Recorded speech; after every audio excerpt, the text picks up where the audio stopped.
how did you realize that spending time alone is actually allowing me to do more, like just in a different way than maybe the traditional, like the narrative around startups or businesses talk about? I think you're absolutely right. And I think that the startup curse is the perspective of the active, super go-getting, hoodie wearing, Diet Coke drinking, sleeping under the desk kind of founder, 23 years old, working 26 hours a day, disruptive stuff, Cinderella stories. It's utter bullshit, right? I think data proves that most of the founders are by far older than 23. But I think and hope, and I wish that we will see more female founders coming into the mix and making this a transition at full capacity, and not only the boy clubs of the world trying to manifest their positions.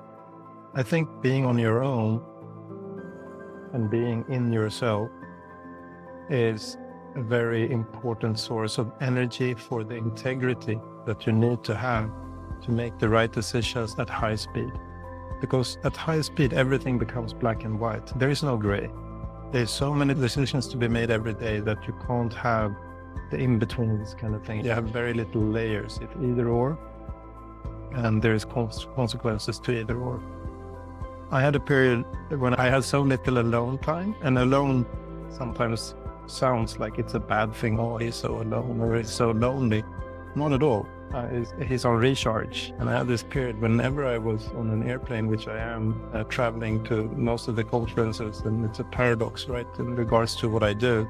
So I have this deal with my kids: if I can make 10,000 people understand their impact for every flight that I do, then it's okay. Otherwise, I should be grounded.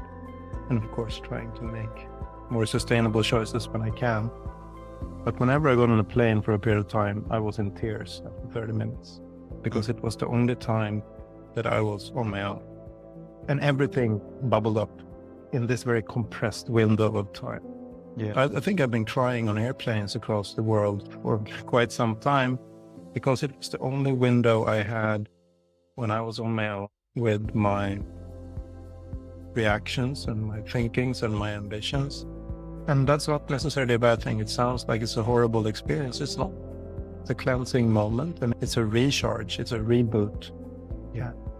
To continue pushing this and continue trying to contribute. And as an individual in a context where you're expected to do the work of maybe 5 in.